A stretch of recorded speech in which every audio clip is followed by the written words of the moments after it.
आणि त्यांना असं वाटलं की आता आपला उतरता काळ सुरू झालेला आहे, म्हणून आता काय करावं.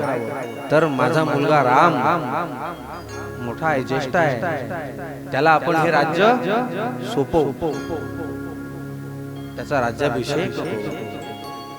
त्यावेळेस राजा दशरथांनी तो निर्णय घेतला की आता रामाचा राज्याभिषेक करायचा आहे, हे राज्य रामाला द्यायचं आहे, या राजगादीवर रामाला बसवायचं आहे.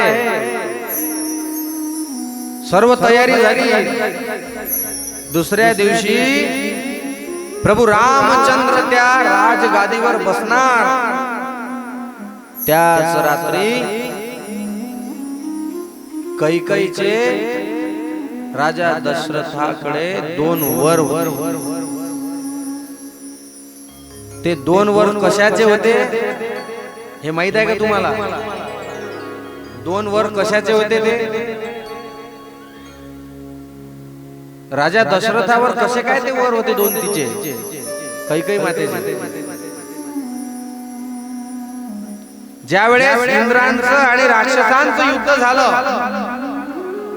इंद्राचं आणि राक्षसांचं युद्ध झालं, त्यावेळेस इंद्राने राजा दशरथाला मदत मागितली होती. त्यावेळेस राजा दशरथाच्या सैन्याने आणि राजा दशरथाने त्यावेळेस इंद्राची मदत केली होती. आणि युद्ध करत असताना ज्या रथावरती राजा दशरथ बसले होते त्या रथाची खी निघाली होती, ते चाक आता खाली पडणार. त्यावेळेस त्या कैकईनं त्याच्यामध्ये बोट घातलं होतं, म्हणजे हे चाक पडलं नाही पाहिजे म्हणून ते बोट त्याच्यामध्ये टाकून ठेवलं होतं. आणि ते युद्ध त्या तिच्या बोटाच्या भरोशावर राजा दशरथाने केलं होतं. त्यावेळेस राजा दशरथ म्हणायला लागले कैकईला, कैकई तू खूप मोठं काम केलेलं आहे, याची परतफेड मी करू शकणार नाही, पण तुला काय पाहिजे ते मला सांग. 2 वर तुला मी देतो, तू मला कधी माग, कोणते वर माग. त्यावेळेस कैकई म्हणते मी आता हे वर मागणार नाही, ज्यावेळेस मला गरज पडेल त्यावेळेस मी हे वर मागेन.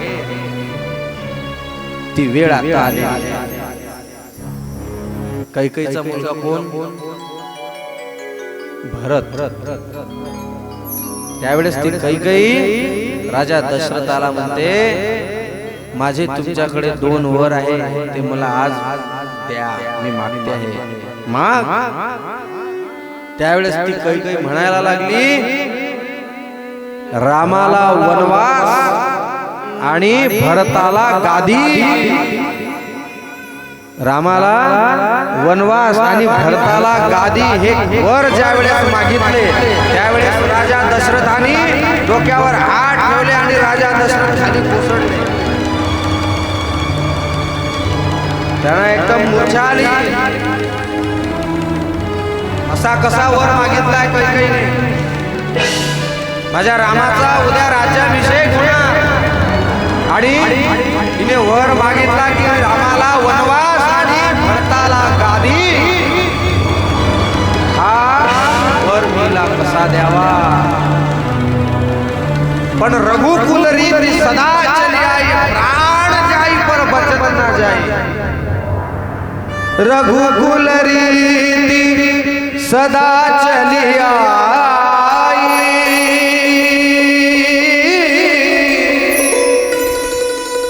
रघुकुल रीति सदा चली आई.